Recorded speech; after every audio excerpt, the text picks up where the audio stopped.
Prier efficacement pour la nation. Jérémie 29, le verset 7 nous dit « Recherchez le bien de la ville où je vous ai emmené en captivité. Priez l'Éternel en sa faveur parce que votre bonheur dépend du sien. » Alléluia. Donc c'est Dieu qui parle au peuple d'Israël déporté à Babylone. Et il lui dit, recherchez le bien de la ville, recherchez le bien du pays, car le bonheur que vous recherchez dépend du bonheur qui couvre le pays. Vous savez, dans une nation, il y a trois choses majeures qui déterminent sa vie et son fonctionnement. Première chose, c'est sa spiritualité. Deuxième chose, c'est sa politique. Et troisième chose majeure, c'est son économie. Amen. Sa spiritualité fait référence aux invocations, aux religions majeures, mais aussi à la culture et à la tradition. Donc, la tradition qui couvre le pays détermine la spiritualité du pays. Les invocations, les religions majeures qui dominent le pays déterminent également sa spiritualité ainsi que son fonctionnement. La politique, c'est simplement les institutions et l'administration. Qui sont les hommes qui sont établis? Quels sont les organes qui gouvernent le pays? Et qui sont les administrateurs, les institutions administratives du pays? Et troisièmement, bien entendu, son économie. Donc le monde des affaires, le monde du travail, le monde de l'emploi. Dans le passage que nous venons de lire, Dieu dit de rechercher le bien de la ville. Pour être plus large, le bien du pays. Il s'agit d'un but orienté sur le bien total du pays ou de la ville. Ça veut dire que tout enfant de Dieu ou tout citoyen d'un pays doit être motivé par le bien-être du pays. Ça ne sert à rien de combattre son propre pays.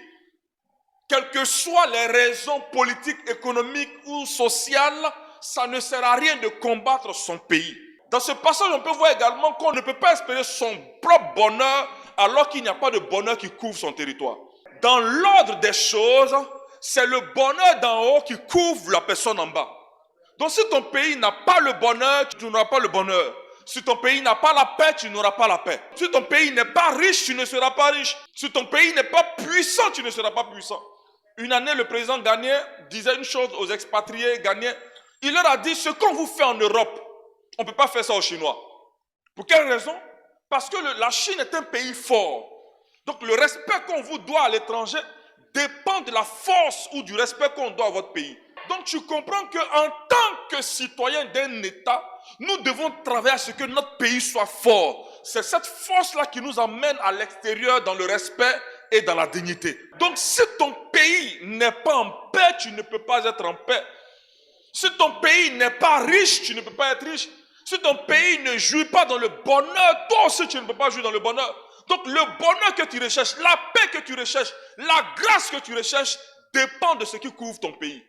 C'est pourquoi je veux dire aux chrétiens, tant que tu ne pries que pour toi, tu ne verras pas le bonheur. Tous ceux qui sont grands sur la terre sont des personnes dont l'activité couvre le pays. C'est pourquoi Dieu ne bénit pas quelqu'un qui est égoïste. Tu cherches du travail, tu veux l'avoir où? C'est la Côte d'Ivoire qui t'offre l'opportunité de travail. Mais tu ne pries pas pour que la Côte d'Ivoire crée des opportunités de travail. Donc le travail dont tu as reçu l'exercement, tu vas l'exercer où? Le SMIC en France fait combien? 1600 €, 1 50 000. Si la France peut se permettre ça, c'est parce qu'elle est parvenue à être un pays riche. Donc c'est l'avantage d'être un pays riche qui couvre ses citoyens. Donc si nous ne prions pas et ne travaillons pas pour que notre pays devienne fort économiquement, nous allons toujours rester dans les salaires bas. Tu vas prier pour qu'il y ait augmentation. Il n'y aura pas augmentation. L'entreprise même gagne combien pour va t'augmenter? Qui prie pour son entreprise? Qui prie pour son travail? Qui prie pour son patron? Qui prie pour son directeur des ressources humaines? Qui prie pour les marchés de son travail? Quand ça n'ira pas demain, ils vont fermer la boîte. Quand ils vont fermer la boîte, ça signifie pour toi chômage. Tu vois qu'il y a un avantage à prier pour ton pays et prier pour l'entreprise où tu travailles. Parce que ton augmentation dépend de l'augmentation de ces chiffres. Il y a des prières pour lesquelles Dieu ne se manifeste pas. Tant que Dieu bute sur des chrétiens égoïstes, on n'ira nulle part. Et l'église, les chrétiens aujourd'hui sont très égoïstes. Nous sommes tous dans un contexte global. Nous sommes tous engagés dans un contexte global. Nous sommes tous couverts par un contexte plus large que nous. Nous sommes juste le bout de l'entonnoir. Mais au-dessus, il y a tout le réservoir. Si le réservoir n'est pas suffisamment rempli, le bout de l'entonnoir ne peut pas libérer de l'eau. Je prie au nom de Jésus-Christ que Dieu enlève l'égoïsme sur notre cœur.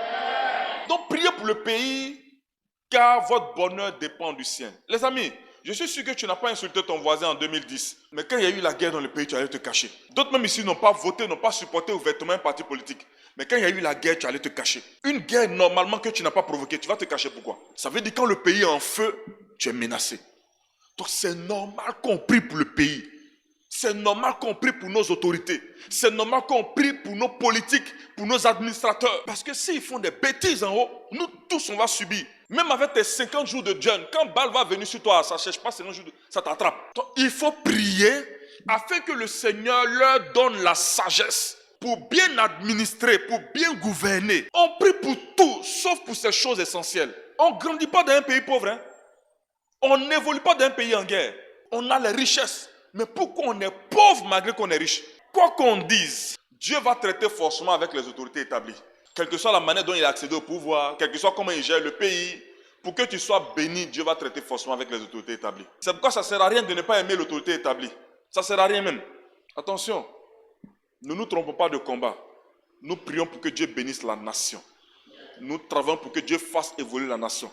Dieu n'a pas dit ici, c'est le bonheur du roi qui va être ton bonheur. Il dit, c'est le bonheur de la nation. C'est le bonheur du pays. C'est le bonheur de la ville. Amen. Si tu es conscient que ce qui peut constituer ton bonheur dépend du bonheur du pays, alors tu vas prier correctement pour le pays.